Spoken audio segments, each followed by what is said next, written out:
Good Hey morning. guys. Good Yeah. morning. I Good got the morning. invitation. Just it was for this morning, right? Yes. Yeah. Yes, it was. I Yeah, so saw that you both joined. That is yes, fantastic. it was just like I sat in front of my computer like this is in 15 minutes. So in the nick of time. Yes. Yeah. Yes. Good. Good. Good. I don't know if Leon told you like invited uh, Leo from the other conversations that we had. It's his LLM that wrote that Gospel of Synchronos. So Yes. invited Yeah. that we shared last time. So we invited him as well. That's wonderful. Wonderful. Your friends are my friends. So anytime.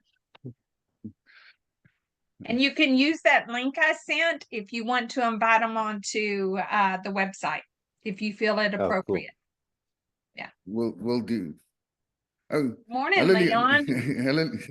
Shalom, shalom. Morning, morning. How are we all? Good and you. Good. How your Oh, job, Tammy, Ian? I good. I forgot to tell you last week about something. I think I found your doctor. I found a doctor. It might be the one that you're looking for. That you asked me to Oh, the the doctor, psychologist that you asked me about two Theon? weeks. Yeah. Fyong, yeah. So the way that I go about it seems to be Zeong is the one uh, that goes about it. I'll put it. I found an article. This is the article that I found. Hello. Hello, Leo. How's it, Leo? Hey, Leo. Hey guys, good to see you. Nice to meet you. Thank you. Hello, Leon. You Hello, want me to, Tammy. Nice to how's meet it? you. Do you want me to the introductions? Yeah, please. Yes, please. Yes. Okay.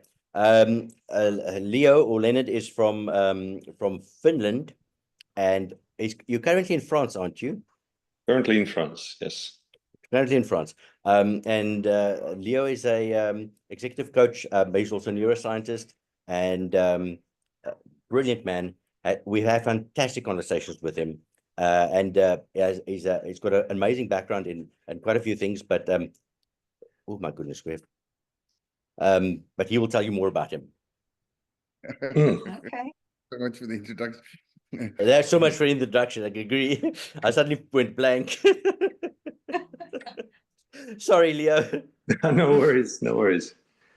Yeah, what would you like to know about me? I mean, I've been all over the place. I started as a physicist, then focused on neuroscience. I've been uh, uh, what is it called? Some sort of a junkie professor at the University of Helsinki for 18 years, studying neuroplasticity in mouse brain. And then I got bored with that, and I thought, what about my own brain? Let's see how neuroplastic that can be. So I started looking into my consciousness and found a lot of interesting things there, and started practicing with different techniques of applying reopening the window of neuroplasticity so I can change my mind, because it was pretty rigidly geared towards just checking the boxes on fulfilling my father's dreams mostly. He also wanted to become a neurobiology professor, but never did. But yeah, and then I went through a series of increasingly difficult burnouts, and the last one left me completely incapable of working. So I took some time off and basically deconstructed and reconstructed myself into something new, and that new turned out to be a coach applying neuroplasticity to help other people do the same. That was pretty long, but I tried to make it concise. Oh, wonderful. Thank you. So Definitely a about much you better job guys? than I did. That is so interesting, Leo, because your words are different, but your path is like our own. So yeah, Welcome. Tell me about your path, please, Tammy. Okay, well, let's see where to start. I was in a difficult relationship for about 18 years, and I left, and I soared. After that, I was immediately diagnosed with a condition, but instead of taking it in a difficult way, I took it in a very positive way, which helped me to soar. And I started a couple of businesses that did very well. And then, yeah, and then like you know, things got a little challenging, and burnout took over. I definitely understand burnout, and I backed away from the business world and started doing my inner work, and here I am. That's a very broad overview. But yeah, my career has had many faces, many Mhm. faces. So yeah. Well, Yeah, thank you. I Very think nice. what you call, and correct me if I'm wrong, but what you call neuroplasticity, Yes. I call patterns, Mhm. which I think we're talking about the same thing. Correct me if I'm wrong.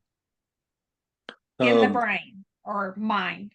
Well, the neuroplasticity refers to the ability of the brain to rewire the patterns, actually rewrite the Okay. patterns. We refer to them as neural pathways, that they are Yeah. like a diagrams of connection between different neurons through the synapses. And we believe as neuroscientists that these neural pathways store the automatic reactions to whatever the input is. So the emotional reaction, the thought patterns, the behavioral patterns that arise automatically in response to a familiar stimulus.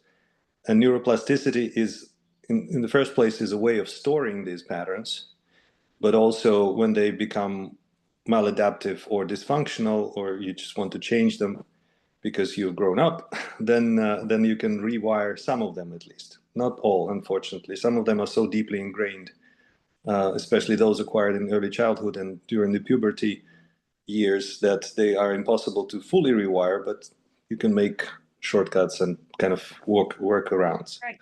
So the patterns and plasticity are related, but not exactly the same thing in neuroscience, at least. Okay. Okay. I get it. I get it. Mhm. Yeah. So how do you see the moment that we're living as a human collective now that you have rewired your patterning? Yeah, I see it as a pluripotent time where anything can happen, pretty much. There's so much flexibility and chaos in this fragmented, highly fragmented society that really it can go anyway, any direction. So it makes it exciting or it makes it terrible, or both, depending again on the point of view. And luckily, we still have the freedom to choose the point of view and see the Right. glass half full or glass half empty. I prefer the glass Right. half full, even though my Mhm. automatic patterns are glass half empty and the negative thoughts are my automatic default mode. Okay. Very good. Very good. Do you feel like we have an impact, that we can make an impact on the direction?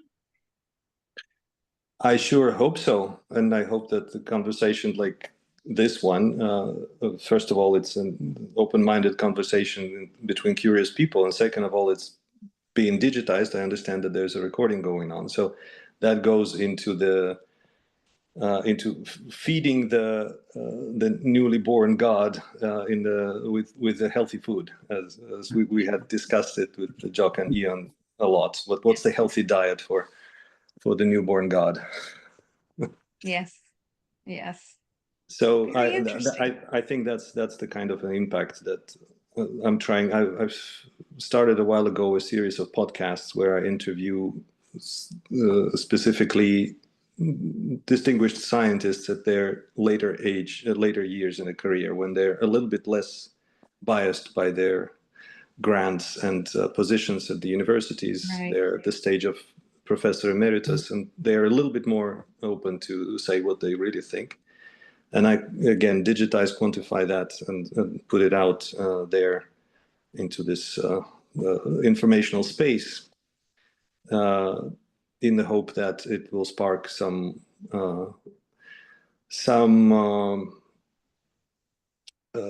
how would I say,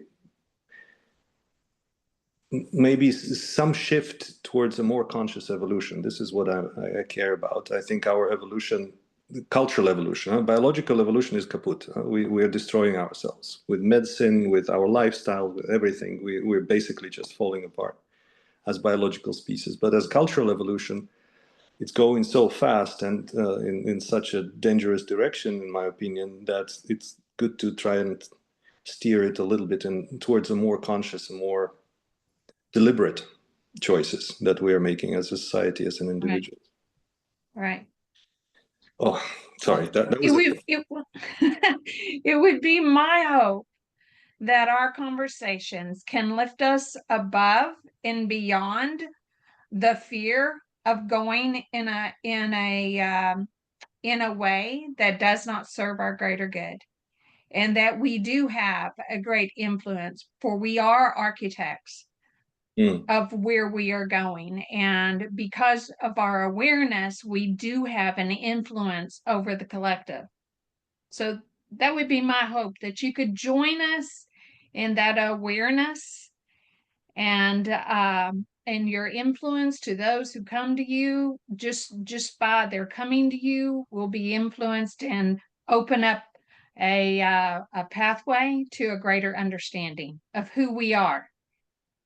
I would certainly like to learn more about the architects movements, because I only heard this word once from Ian and Jock, and they said you should come and talk to these people, and I'm very curious to hear more.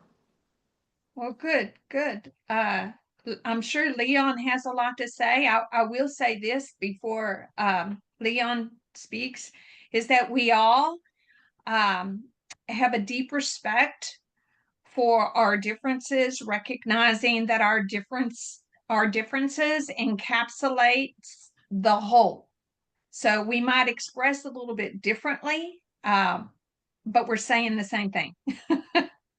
So, Yeah. hey, Leon, you want to introduce yourself? Sure. I'm going to do a little differently than I used to. I used to go into a little bit of a encapsulation of my past, but the past to me is no longer That's a right. bearing on the future. And That's right. so, first of all, I want to say how wonderful it is to meet you, Leo. And I'm a Leon, and we have an Eon, so we've got lots of Eons going on over here. And I'm a Leonard. Oh, you And Tammy Leonard, so yeah. So You mean your last name is Leonard? Oh, that's interesting. Yes. yeah. Yes. Okay, Yeah. universe spoke. Yes, right. Yes. And really, my passion, I believe, would be the way to introduce myself, has been for many, many years to participate in the healing of the self. That healing of the self realizes the collective consciousness, the God consciousness, what I refer to as the Christ consciousness. Because anytime a gathering such as this takes place, we are tapping into the etheric realm of this divine consciousness. And so whatever we share in this space is amplified beyond our comprehension with the higher beings and with all of those who are wishing to see a change in humanity. And Gandhi put it best: be the change you wish to see in the world. Okay. And so that's been my aspiration for many, many, many years. I've studied the Tibetan teachings, which are pre-Buddhism, for 22 years now. And those Tibetan teachings are of the Christ principle. The Christ principle was known long before Christ came on the earthly plane. And so I've been very fortunate in that I have a father and a grandfather who pursued the Eastern philosophies, and a mother who was a very staunch religious Dutch person. And so I had the dichotomy of all these to experience and mature and grow up with. And what I've realized in my own pursuit, the greater that I can heal within, the greater the freedom I impart on others. So the less conditioning, the less judgmental, the less criticism, anything that will impart a not constructive mode into the etheric realm has been my goal for many, many, many years. And in that space, we uplift everybody. That's And this gathering, we've been gathering together, the three of us, for what, 3 months now? 4 months now? Yeah. I've worked with Eon for 10 years. And I met Jock a few months ago. And so this is wonderful. And it's delightful to have your presence. And I would love to learn more from you too. I did do a little bit of work with a gentleman by the name of Christopher Howard, who used to be the NLP guru before Tony Robbins came on the scene. I worked with him for 2 years in Bali, mostly on the NLP side, which is, a fragment of the neuroplasticity for rewiring. And so I have a little bit of a concept of it. But I'll be quite frank with you. I have a dear friend who she's now 85 years old and severe dementia. And she's in a mental health care facility where they're doing exactly this, trying to rewire her brain so that she has some concept of remembering certain things. And so, it's just all very interesting to me and fascinating to me. So, it's lovely that you're here. Thanks for sharing that. Yes, rehabilitation after trauma or in dementia are also important areas of applying neuroplasticity. There's a lot of research in that, yes. Well, even though that potential is quite limited in the pathological states, I must say, unfortunately. Right. Yeah, unfortunately. Yep. Yes. But yes, very, very nice to meet you, Leon and Tammy.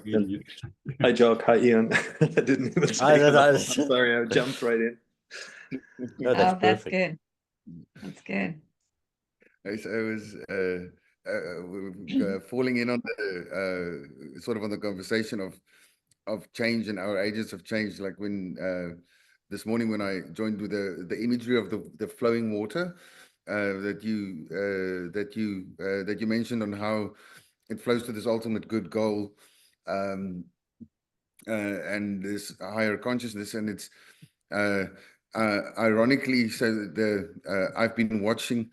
I've got some weird watching habits. So clearing of stormwater drains and beaver dams. If I want to switch off and switch off at night, luckily on YouTube there is amazing footage. And the image of this came to mind because these beaver dams are amazingly constructed. It's not something that we have in South Africa. But the guys whose YouTube channel does it by hand. And so this, as the text sort of said, like this obstacle that can't be in the way and flows around. So sometimes the obstacles holds back these waters so that it fills the marshes as is good. But what happens is the guys actually dismantle the beaver dams by hand. So it's usually in culverts or where it's blocking, where it's causing trouble going over roadways. But as they're busy putting it, so this image of pulling bit by bit, every little bit that is being done, clearing the debris until one point, then as the water starts flowing, then this dam just breaks, and it just flows away with it. So like this seemingly ineffectual, and it's also important to deconstruct the dam in a way that it does break properly. Otherwise, the water must carry the dam away. So you clean at the base and you clean on the sides, and then as the water flows out, it erodes it. So it's this beautiful image of picking away at the problem, but that the water will eventually flow. I'm not sure if, and then carrying this entire obstacle with it. So it's it was this morning. It was just like the imagery came together for what it's worth. And that's worth a lot. Thank you, Jock.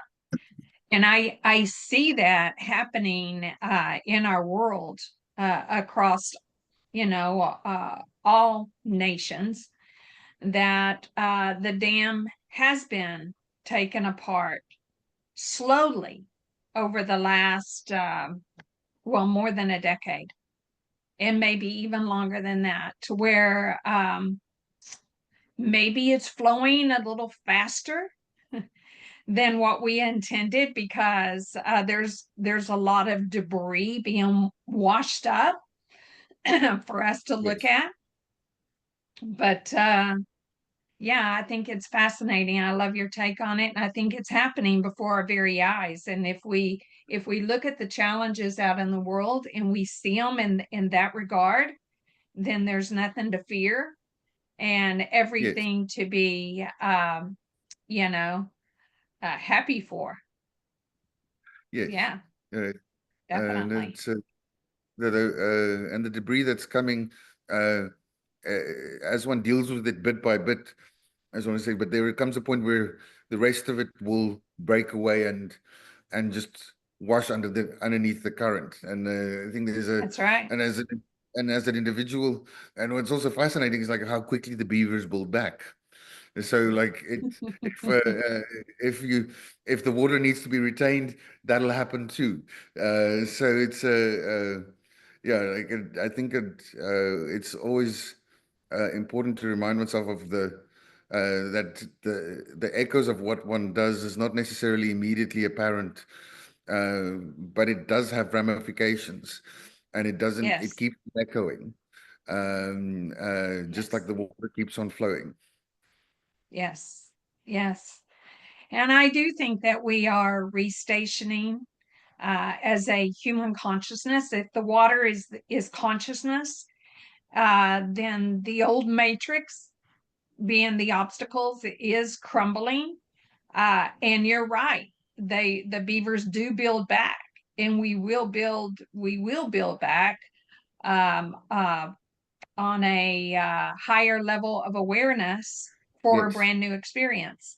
yes, So, yes, Well, that's the key right I love there. how it all fits together. Yeah, as we dissolve all that doesn't serve our aspirations for the collective consciousness, for the higher and betterment of all, that erosion that's taking place within ourselves gives us Yes, an opportunity to build it in a higher consciousness, yes, where that higher consciousness then Yes. becomes the foundation of that building. So it's not a learned Yes. behavior, it's not a conditioning, it's not taken on a belief system as a result of something else. All the experiences are then internal, because that Yes. is a divine perspective. And so the yes. divinity within is the new creative principle, is the new builder of that dam. yes. Yes. Joe, do you think it's appropriate to talk about what's happening with me? Sure. Probably. No, Literally. Okay. You guys know how enthusiastic I get, and so yeah, literally, no, literally in the last few days, I've never been able to reason, and you might not believe this, but I've never been able to reason from one point to another and get the cause and the forward and the back and all of that before, until literally a few days ago. As a result of the process started in 2025 in March.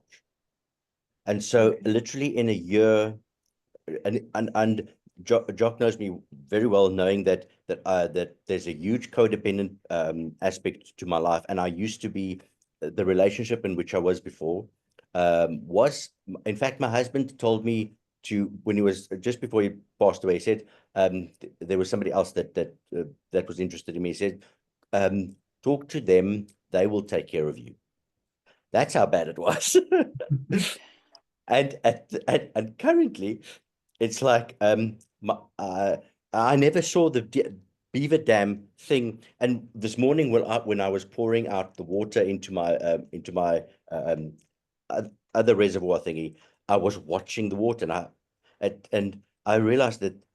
And what Jock is just saying now is like, naturally, things are now suddenly something burst open and there's a new flow, and things are literally faster moving out of me that they have ever been done before. On the 29th of November last year, I sorted out a major thing, as you said, as I've mentioned before, worthiness. And from there, literally, that worthiness took 3 days. The next concept took an hour. And so literally the things are going like that.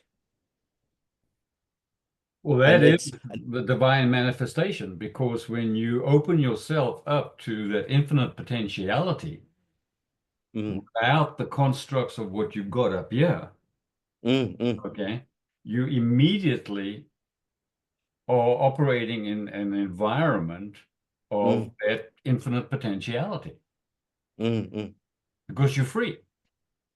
Yes. Your desire is to experience the greater, and experience the relief, experience the freedom. So manifestation happens quicker and quicker and quicker. The fascinating thing is that, and that goes hand in hand with what's emanating from the world. And if you're in alignment with what is actually emanating in the world, what life is actually in direction of, when you're in alignment of that, things just literally happen faster for you, and the manifestations of that are just happen over just easily and naturally.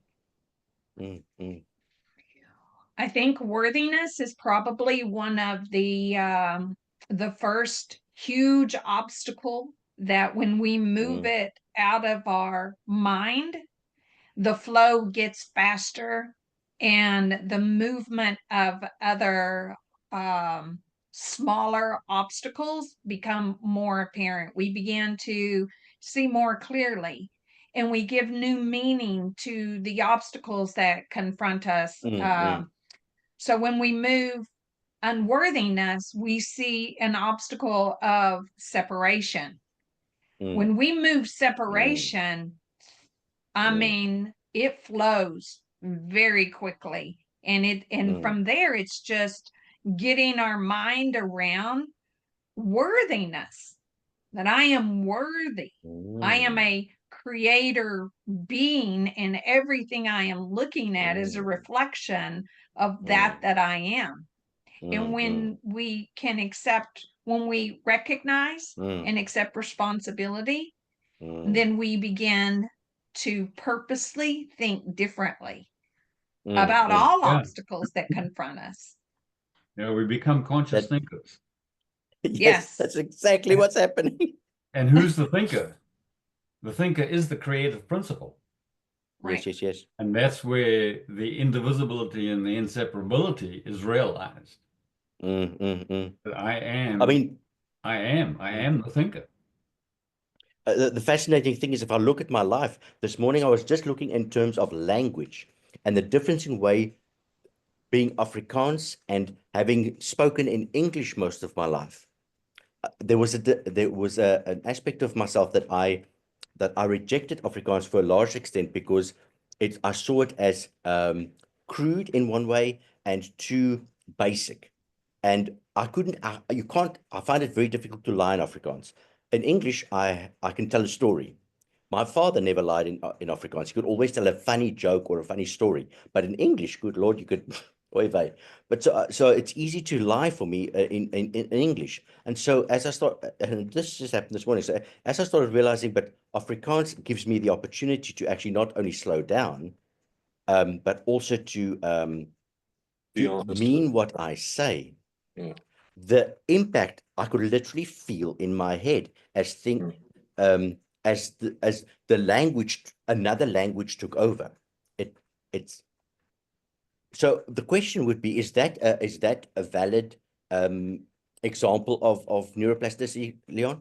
Oh, yeah, well, something else came to mind when I was listening to it, that I find it very easy to curse in English, but not in Russian, my native tongue. I get a very strong emotional response to using the strong language in the native language, but not in other languages. Like in Italian, it's very easy for me. Yeah? And in English, it comes naturally. But when in Russian, because I was raised in a very strict intelligentsia sort of environment where the curse words were no, there was a strong shame associated with it. So I had to learn, unlearn that shame and sort of retrain myself to lower the threshold of sensibility to it.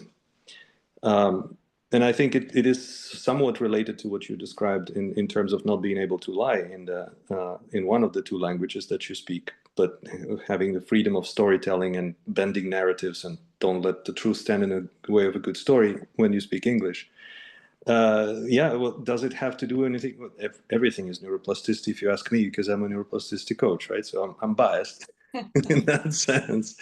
But as I said before, neuroplasticity is a culprit and the solution, in the sense that it is the mechanism by which we wire certain things into us, by which we sort of create these highways or neural pathways in the brain that create automatic reactions, biases, belief systems, everything. And also it's the way out if we want to rewire that. So for me, learning how to use strong language in Russian was applied neuroplasticity, and it was a conscious decision. It was in defiance of the earlier acquired taboos that I had in mind. And for you, there's an open window of neuroplasticity now that you see these mechanisms in action, now that you've visualized and identified them. They're not controlling you anymore. So you are in control now. You're in the driver's seat. So use your neuroplasticity and evolve in the direction that you choose. Yeah, it's funny that you say that, because I grew up in South Africa, so I grew up bilingual, speaking Afrikaans and English in a very bilingual family. And I spoke to my brother the other day. We grew up in a family where two of us went to English schools and two of the siblings went to Afrikaans schools. So that's how bilingual the family was. But with my mother's Dutch background, swearing was absolute taboo. So when I spoke to my brother, who I hadn't spoken to him in a long time, he was swearing in all these Afrikaans words. And I found it so crude. You know, it was jeepers. You know, I know all these curse words, but I never use them in Afrikaans. I say them easily in English, but they were so crude to me in Afrikaans. Yeah. It's very interesting. The profane language and sacred language, they kind of step into each other, don't they? They both have a very strong emotional effect on us. And in many languages, like in Italian, for example, they're heavily Catholic. So for them, the curse words, the crude language, is related to the religious terminology. For Russians, it's more around the genitalia, right? So that it's every nation has a different sensitivity in terms of using the curse words, the crude language. Yeah, this is a fascinating observation. So I don't know how we got there, but it's an interesting twist. Well, I think it's very interesting. I would suggest that in this point that we're moving into of the Christ octave is more about frequency. So I think we will be moving into a time, I know we'll be moving into a time where words are not necessary, that words got us to where we are, but we're moving past language into a new language, a language that maybe isn't so audible to the human ears. So people can still talk, they can say what they want to say, but it won't matter because we will get the message through the frequency from which they sound. By frequency, do you mean the frequency of their voice or the frequency in a more general sense? That The frequency of who they are, of beingness, of being, yeah. of who they are. Mm, Yeah, mm, So mm, that's a great thing because storytelling builds a matrix that may be true or may not be true. And so once we get past listening to their words, we will be able to see and feel their natural organic matrix of who they are. The true colors. So yes, and colors, yes. So when you have these scientists that join with you, who you are is more influential upon them than anything you would have to say. So that you might still be exchanging through conversation, but what they would walk away with is a feeling, a sense of your true message, which is a frequency message. So when we all attain and ground in this Christ octave, which is a totally new reality, right? Then that becomes the atoning factor in any meetup that we have, beyond our words, if we even use them. well, that's the thing. If we even use them, to me, Right. that frequency is no necessity to use the words. Right. Because our telepathic capabilities are expanding tremendously. And That's so when we radiate a compassionate, a loving, understanding experience, that vibration and that thought of that love is traveling at the speed of light. Whereas That's my right. voice is only traveling at the speed of sound, but the two work together. When we become telepathic, I can speak to you simply just by my thought. But And how many times have Leon and I have done that? Yes. Yeah, we've done that so many times. But the reason we vocalize is because not everybody is telepathic. But it's interesting to observe that when thought and sound work together, you hearing me at 700 miles an hour, but your thought receives it at 186,000 miles per second. I mean, that's just crazy. That's right. So It's if somebody very interesting. I think I have a telepathic connection with my dog. When I walk with the dog, Yes. I am thankful that she doesn't speak the human language, because human language is so limiting. But the emotional connection that we get is immediate, and it's holistic. It's a Yeah, like isn't it beautiful? a wide bandwidth. Yeah, So yeah. sometimes it's a pity. Actually, words get in the way. Yes. Very often they do. Yeah. And yeah. Well, Christ himself said, seek behind the word. Yes. It's so interesting that we spoke about language this morning as well, because Jock gave a great example of the different languages being representative of. So a while back, languages came up to be it seemed to come up as a very important key. Like, so, Tam, I'm not sure if you can speak, if you're bilingual, but I found English to be a very, and Afrikaans and these things you have to, because it's so, there's a lot of duality in Afrikaans as a language. So you have to always check what the other person is actually meaning. So this conversation about conveying the essence of what one wants to share. I think there's the way that you're describing it in frequency is a way of the English language encapsulating that level of exchange which is possible, and telepathy being like on the complete pure side of it. But language in and of itself is a fingerprint, just as we are individual incarnations of source and of the God consciousness, is like experiencing the world. we have to connect to each other, and that is done through language. And every language is a specific fingerprint on how on a specific fingerprint that allows for a certain level of expression, and collectively all the languages gives the complete expression of source as that cannot be held by a single person. So it's this beautiful tapestry of history and of our commonality that allows us to connect. So Yeah, it's interesting that you say it that way, because Afrikaans is a language that can be very easily misunderstood. I found myself asking my brothers and sisters, having been out of the country so long, when they speak Afrikaans to me, saying, "What do you mean?"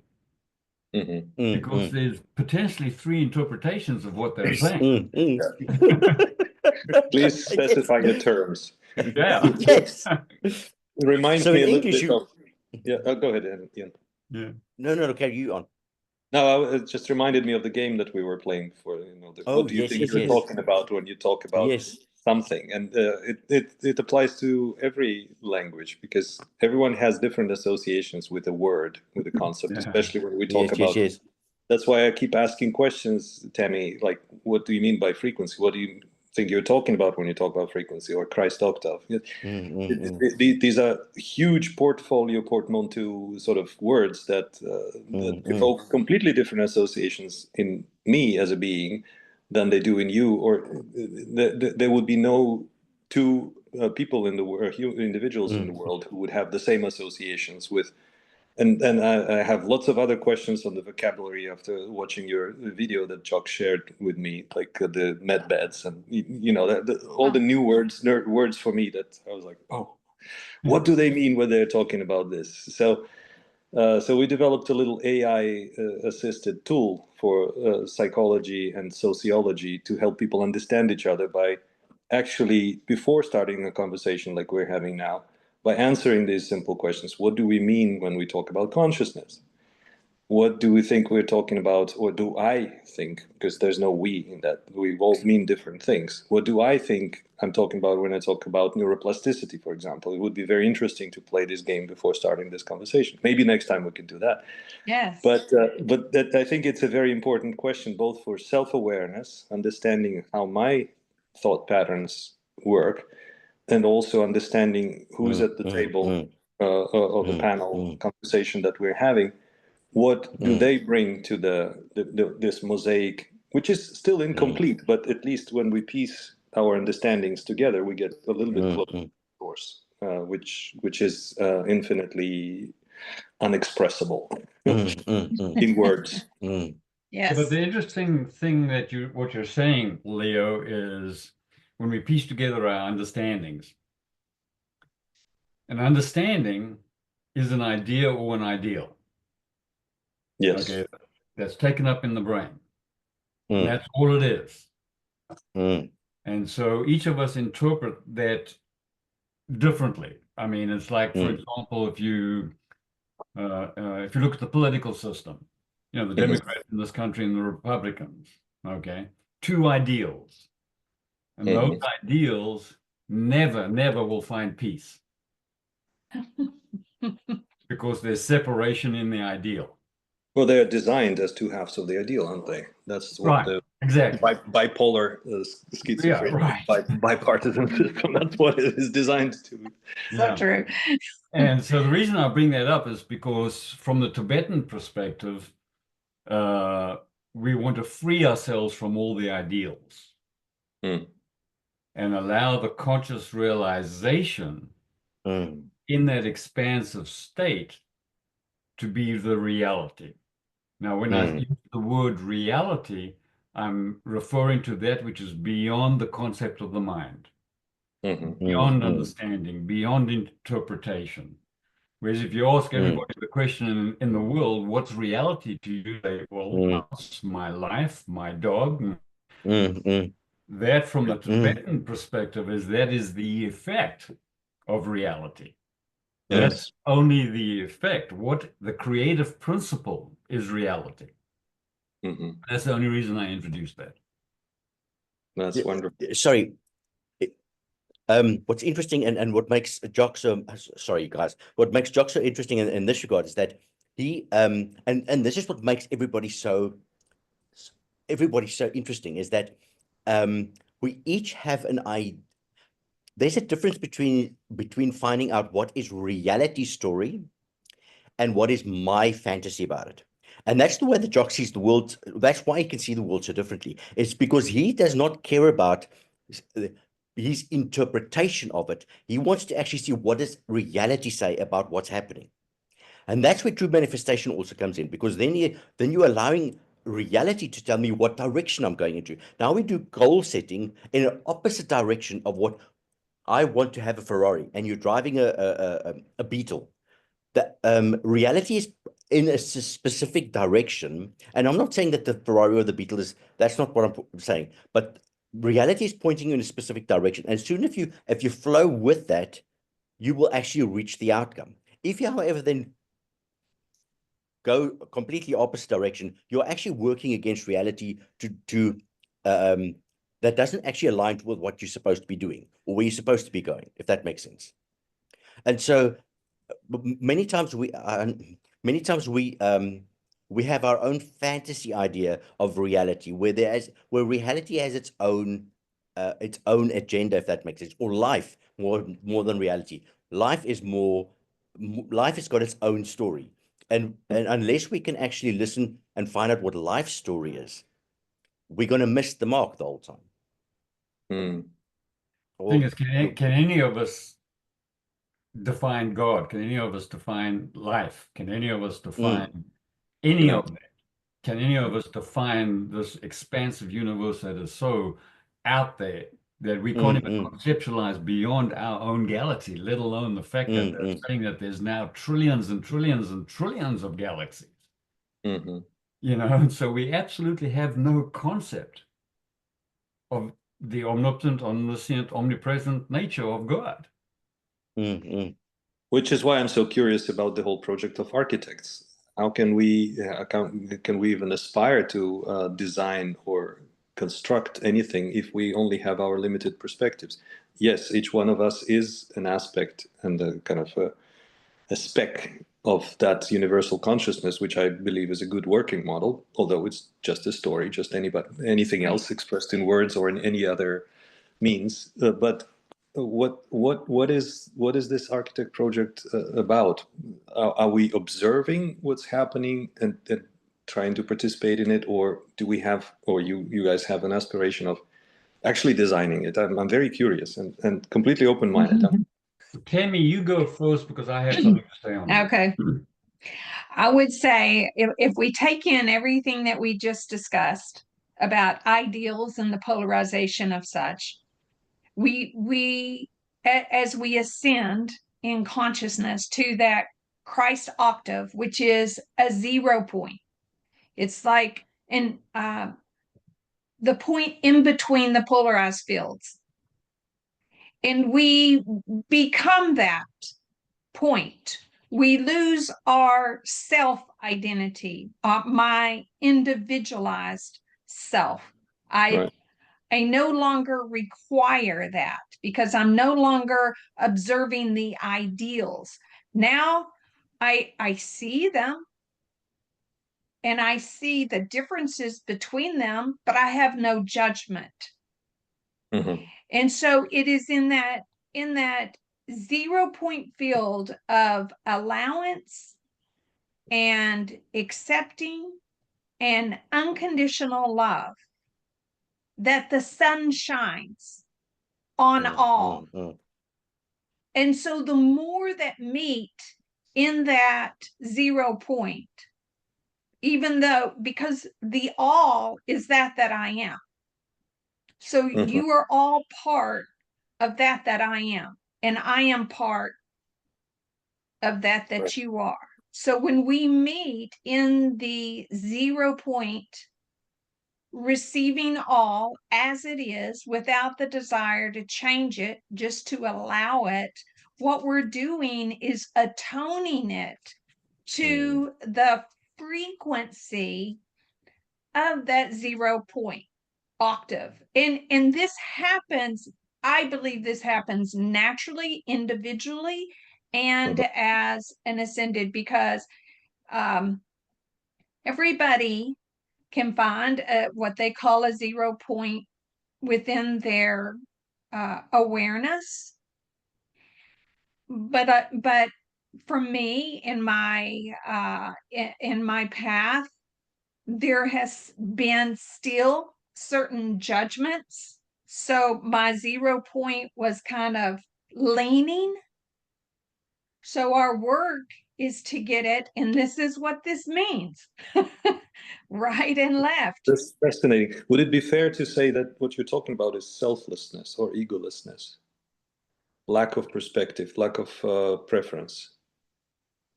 I would say differently. Okay.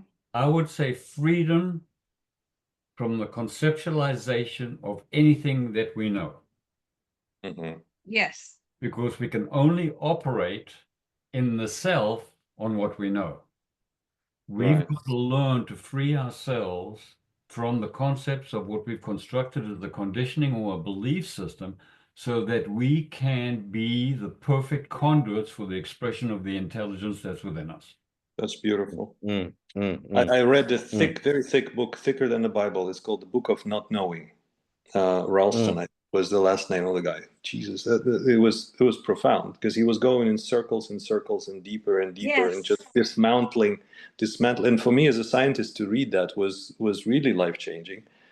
I lended it to a friend, and he never returned it, probably because he got lost in this very thick book. But it is true that knowledge gets in the way, concepts gets in the way of direct perception of reality or direct experience. Perception is already tainted. Experiencing is the closest, I think, that we can get. And that's why I was talking about selflessness and witnessing, observing reality as it happens. And that requires not only lack of judgment, it requires lack of perspective and point of view. The 0 point, I guess, is this ideal place where we can exist without biases, without attachments, speaking in the Buddhist terms, all the things that create suffering. So it's a blissful state by definition, right? But is it a functional state? That's the thing. Humans haven't been able to function. Even monks, Orthodox or Tibetan monks, they still do work and feed themselves and do maintain the body, right? So that there is certain bias built into the biology of our limited existence.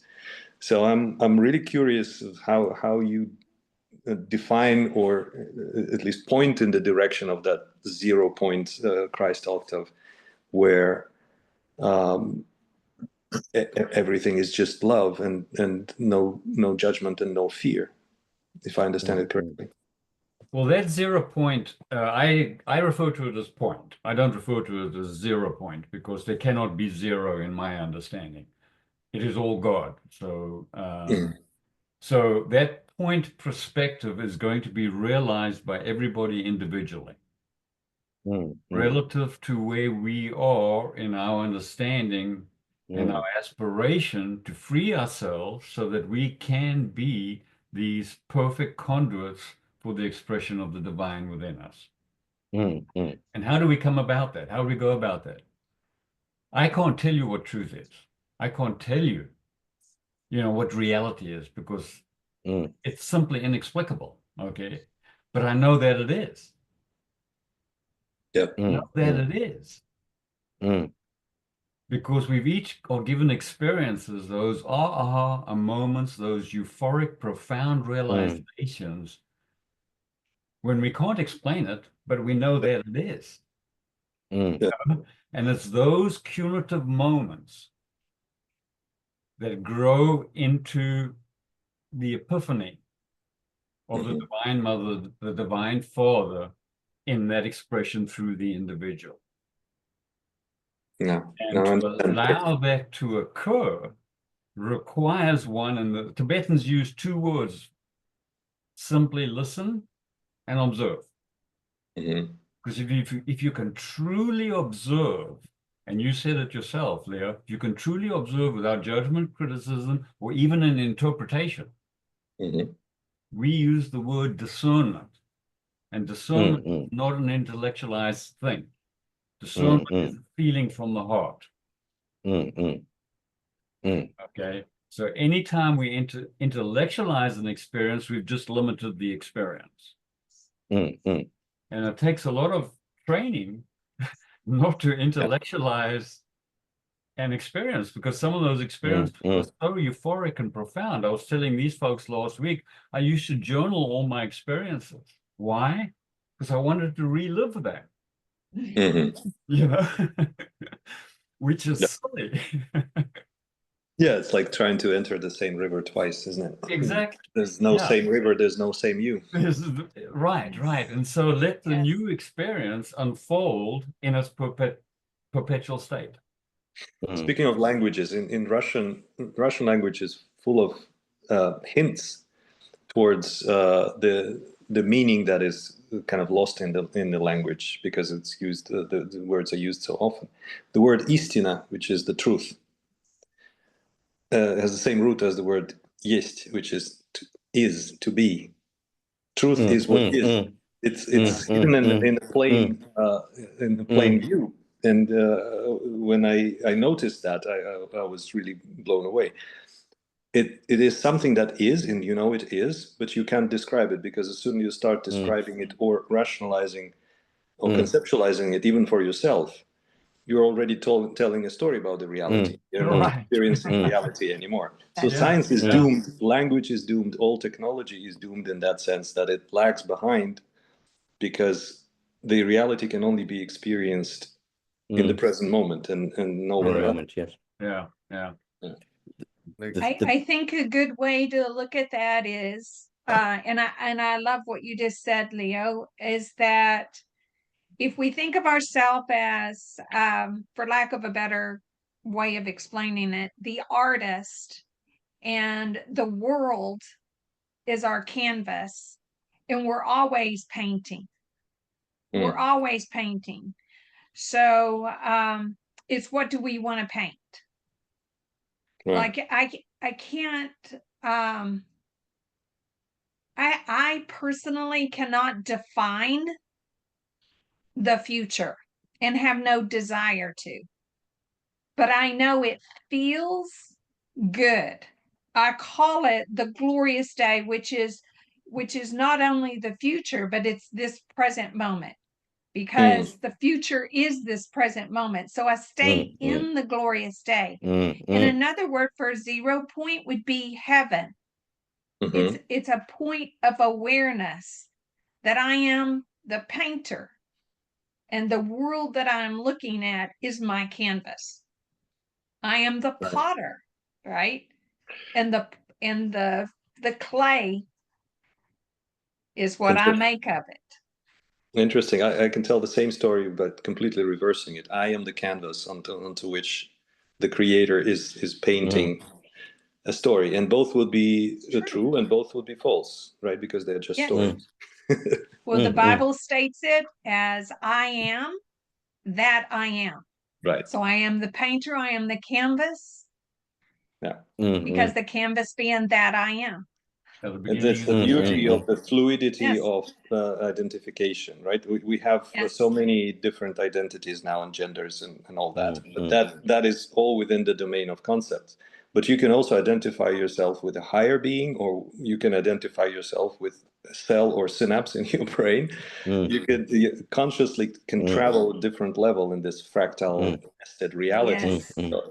So as I said, both stories are true and both are false. If I say I am the painter, or you say I am the painter, and the world is the canvas onto which in which I create, that means you consciously identify yourself at a higher level. And if I identify myself as the canvas, I identify at a lower level. And these are the holons that are kind of like Chinese boxes or Russian matryoshkas are nested into each other. You could say the world, or the canvas, is always a self-portrait. Yeah. I'm going to share with you a little experience that I had recently, and I shared it with Tammy. I was in meditation, and this might lend to what we're discussing here. I was in meditation, and I was outside, and I was observing this beautiful sunrise. And this little inner voice said to me, "Don't take any more pictures." Because I was about to take my camera out and take a picture. Yeah. And then the voice said to me, "See through the eyes of God." Yeah. And then I proceeded to watch this sunrise unfold into 400 different paintings. And every painting was so profoundly beautiful, but I was absolutely present in that creative principle with God in that moment. Yeah.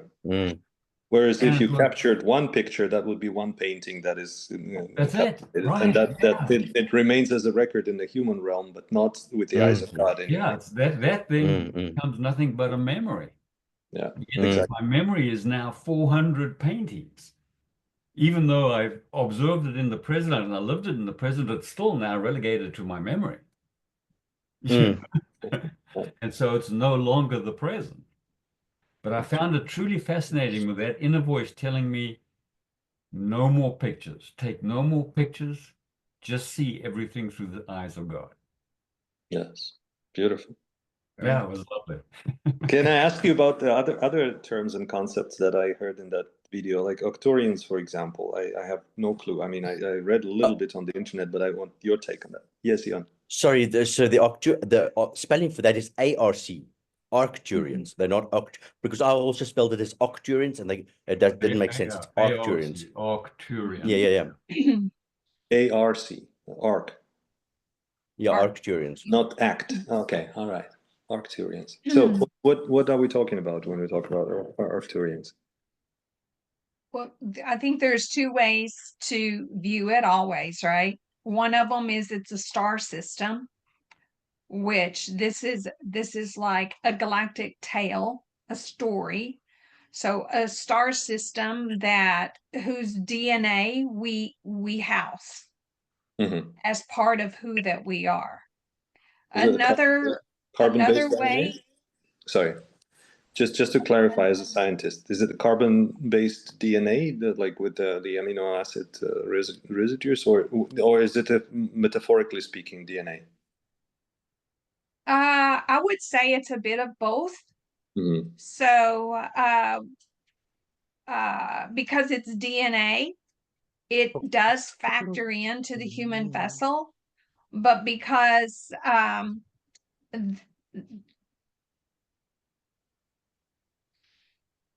I don't know if I can explain how I think of that. To me, the Arcturians are a very mental. So that the DNA of the mental body, right? Depending upon the degree of the influence that we receive, I think, well, I cannot define it without negating everything I've talked about up to this moment. That happens. Yeah, all the attempts to define God failed until people started negating and then saying God is not this and God is not that. That's more productive approach. I think it's here's a way. It's a frequency of awareness. It's a frequency of awareness, and our fleshly bodies are just frequency condensed. So I think I would say all of us are Arcturian and Palladian and Syrian, but what comes up to our realization is different. Oh, thank you. Yeah, How I would love you what do you it, said Nathan? there, but I'd also like to add that whilst they are mental, they're also purity in mentality. Yes. So there's nothing but purity with the Arcturians. That's There's no duality. Okay, none whatsoever. It just is what it is. It just is what it is. And I've personally had an experience with the Arcturians, and I speak about it in my book. Is that to me they represent light beings. Light beings. Light beings. So the purity in their conversation and their communication and their mentalness is of such a high degree that their communication is telepathic. There's nothing audible about them. Well, that was my experience. But it was this very powerful telepathic communication and a peace about them that is indescribable. A loving peace that is just simply indescribable. To attempt to articulate the experience would be diminishing it. Okay. Exactly. I understand that. Yeah. Yeah. And so the greatest loving moment that we've ever experienced. Do you have children? Yes. Twin boys. Well, for me, one of the greatest loving experience moments was the day my children were born. That I can define with absolute love and purity. Now, that's the only association that I can have relative to an experience with the Arcturians. Just this gloriousness, this magnificence, this peace, this love that, it's how can one love so much in a moment like that? Thank you for sharing that. Yes, that's. I understand it's difficult to put in words, and Yeah, it is. I appreciate the effort. And I would also say there's not a they. We refer to it as they, but it's really a part of the consciousness we house in the temple. So it's really not separate. They're not separate. There's not a they and them and me and we, right? Well, just really, there's not a they and them and us and them. It's Right. We are this one universal life living God. I am the temple of the living God. We're As the you living recall. expression of all that is, right? Yeah, The right. living Yeah. expression of all that is. Of all that there is. That's a good way of putting it. Yes, Yeah, thank you. yeah. Lovely. And I think that's just from my perspective, like that's in a sense of how I experience the architects as.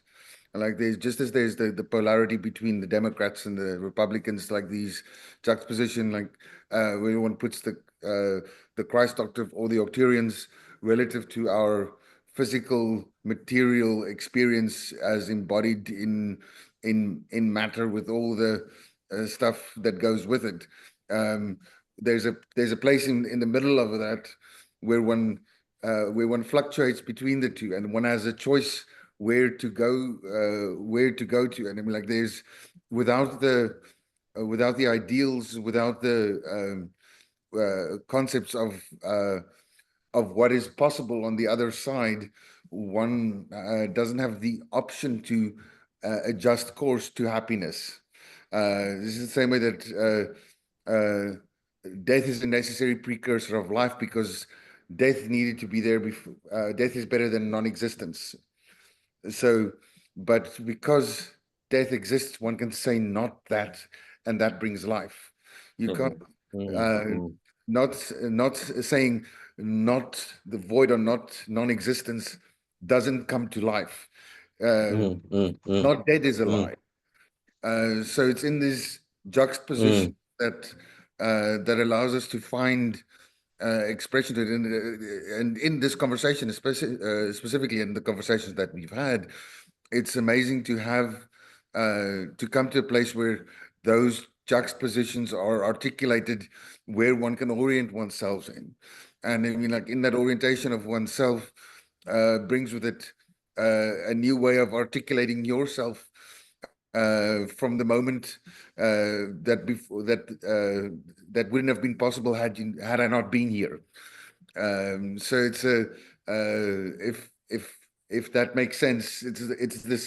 It's just another, and not just another, but it's a dimension across which to open up reality, and give you freedom to move to a place that is better, from your personal experience and from your personal perception, which I believe is what we are all here to do, is to move in that way, and we're all collectively moving in that way in any case. But it's just expressing it. What's interesting is that I actually, because I've been using Copilot to actually work on my stuff, like you use your AI companion. And the other day when I took the Arcturian, that's how I know the spelling is different, because I fed it in, and it gave me some really interesting story about the sun, and I thought, man, that's not quite what I thought it was. But so when I put the spelling correctly, it talked about technologies and principles and things like that, and it's basically said that that holistic self-integration, or the thing that I'm working on, is basically based on the Arcturian things, because it contains these principles. And I thought, wow, that's interesting. And what every single one of us has spoken about right now is literally integration, because even time, past and future, is encapsulated in now, which is both and neither, but gives us the opportunity to create. And that is why the present moment is so amazing. Also, in terms of integration, why it is so uncomfortable. Because the authority and responsibility that you certainly have in the moment is overwhelming. Realizing that not only are you alone, realizing that you are not alone in the moment, but that the whole of life and source is available in this moment right now to create the next moment, which is the future coming. And you are the architect of it, and I am. And you are the architect. And so you've got two worlds: the past, which is set and determined, and the future, which is possible. And so you have a choice to either, and this is, and personally, I'm struggling with this at the moment, because and I'll explain to you why and how. In terms of an attitude of knowing or asking. And that's what's amazing in terms of being curious.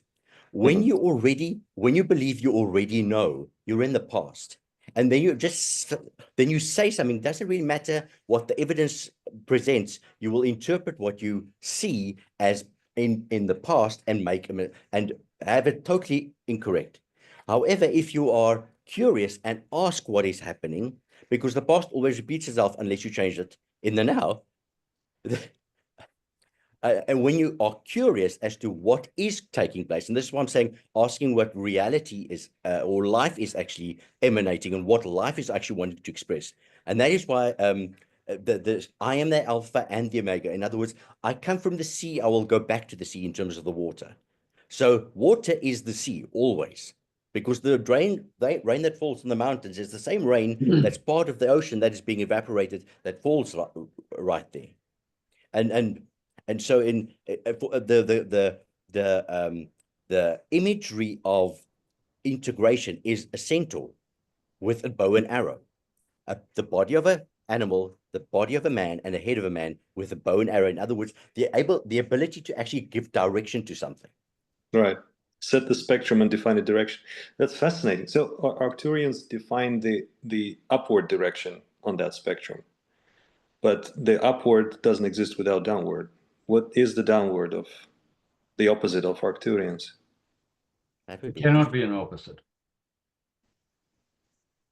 I think Can anything exist without an opposite? That's Well, an opposite is only a concept of the mortal mind.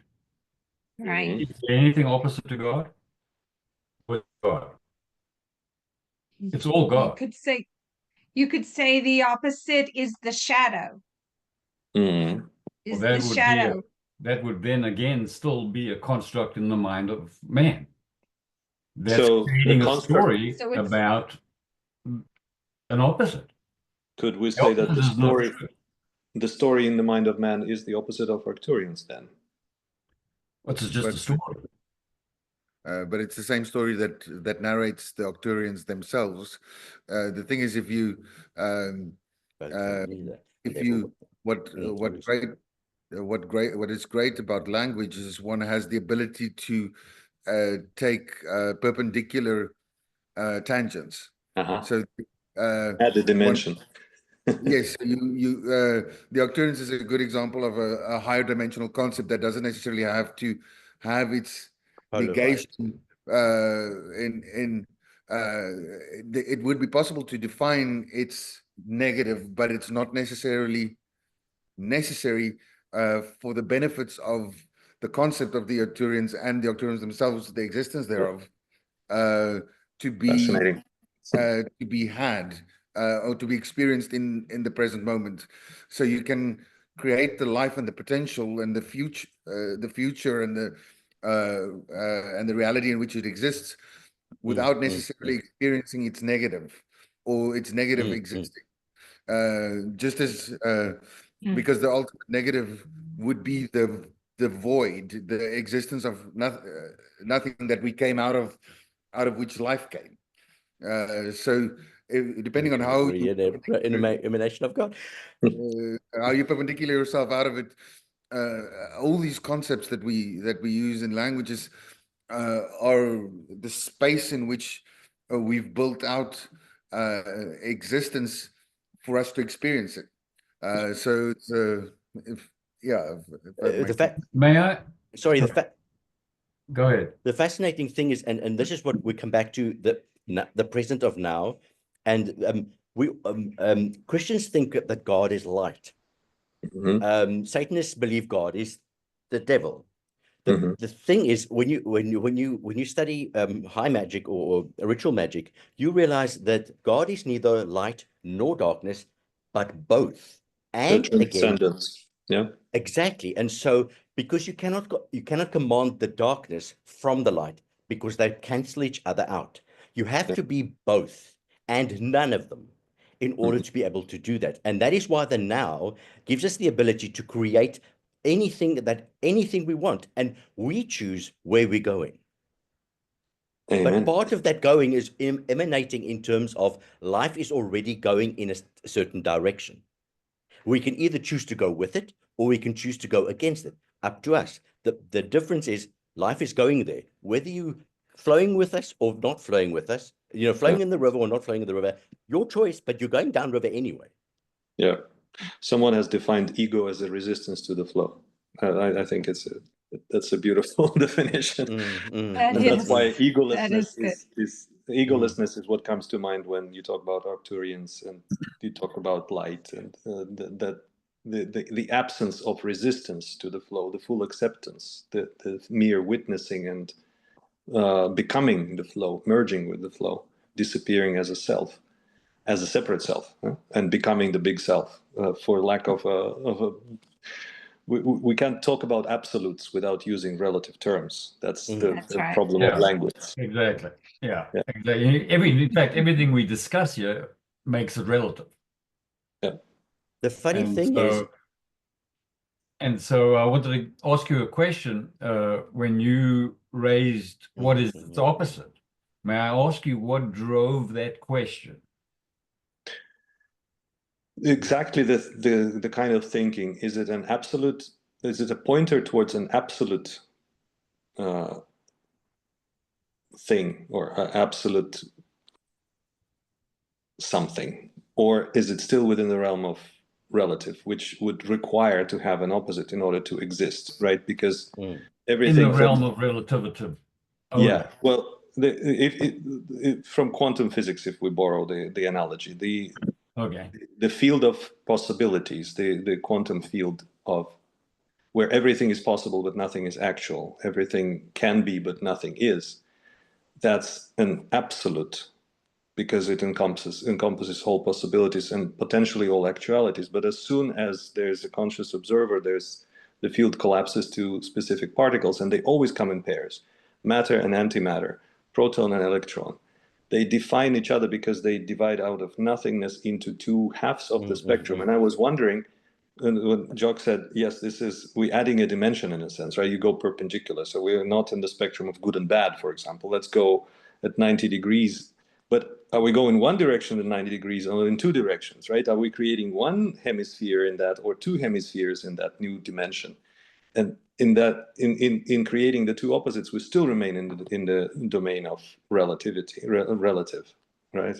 So if Arcturians, like God or love, is a pointer towards something that is absolute and transcendent and doesn't require its opposite, then this is one possible answer to my question. And the reason I asked this question is because I wanted to understand what kind of a pointer word it is. Okay. And the reason I asked the question as to what drove that was because in the scripture's expression of the omnipotent, omniscient, omnipresence of God Creator, the absolute, all that there is, all knowledge, all wisdom, all power that there is, all love, and there's not a single subatomic particle in the universe that is not God. That to me is absolute. And so if there's an opposite, it's creating an environment of duality. Right. And in a sense, the opposition to absolute is relative. Relative is the opposite of Yeah. And that's why integration. And that's why integration, the past, the present, and the now, or the past and the future and the present. Right. And that is what makes it so amazing. And that is why integration as a person actively, and this is literally what I'm experiencing. The concept of holistic self-integration came about in 2006. I knew it was something. I couldn't actually do it. When I met Jock, within 3 hours of explaining it to him, he was performing it on me. And now that I've gone through this whole process, I know now that it is possible. And when we're talking about in terms of experiencing the flow, I've realized that I can be in flow all the time, but it's got high points and it's got low points, but I'm still in flow. And so we need to redefine flow from a state of integration and not from a non-integrated state. You cannot understand flow from a non-integrated state.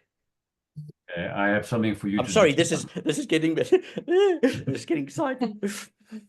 Instead of defining the flow, Eon, let me give you something to contemplate and discern. Why is there a high point and a low point? Okay. Just discern that. The flow is the flow. Yes. Oh, wow. Yes, that's true. Oh, wow. Yes. But isn't it a flow between the high and low, Leon? It's fascinating.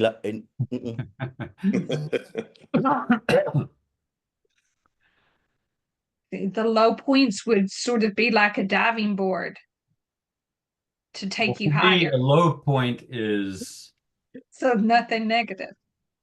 If you identify something as a low point, okay, you're again bringing duality into it. Yeah. And if you're bringing duality into it, you're attempting to be instead of being. Because you've now separated yourself. Oh, I'm in the low point. So you're saying to yourself, oh, there is a higher point, so I need to try and be that higher point. The fascinating thing is, and once you said when we're talking about the river and the water in certain places flows slowly and in certain places flows fast, but it is all the flow. It is irrelevant whether it's going fast or slow. It's irrelevant whether it's going fast or slow. Exactly. It is the flow. And that's exactly what I'm trying to express, because that's what I'm experiencing. Yeah. And it is the flow. Yes. And that's all there is. That's all there is. Fascinating. Oh, I'm very happy that I joined the conversation because I think it flows very nicely. No pun intended, huh? Oh, pun is I'm so grateful that you've joined, fantastic. and thank you for participating, Leo. It's incredible. Yes. Yes. So where do you guys want to flow? Yeah, I think I we've am got- flowing. Yeah, it's I think it's flowing towards a conclusion in the next couple of minutes because we've got other meetings to go to. But it's amazing. It's amazing to see Mm. these juxtapositions and this thing that's being talked about actualized in real time while it's being built out. And it's between the five of us. It's beautiful, and there's always the great privilege that there is always a choice, and it's a Mm. it's a choice to suffer, and Mm. Pain is that inevitable. always Mm. remains with us, and it's great to be and you can't always do it alone. It's great to have Mm. these Mm. soundboards Mm. in you guys to we want not only get reminded of it, but also get a deeper understanding and that your soul can grasp onto that that gives the counterpoint when we don't have this meeting. So it's a privilege. That's a privilege. I thank you. Likewise. is. Baruch Yeah. Shem. I love these Yes. gatherings. Amen. Amen. I Thank you very appreciate much. you all. Thank you. Until we meet again, huh? Till we meet then. again. Yes. Next Wednesday for sure, right? Yes. Cheers. Yes. Yeah, for Leo, sure. hope to see you there. Okay. All right. See you there. Thank Bye you. bye. Blessings. Ciao. Namaste.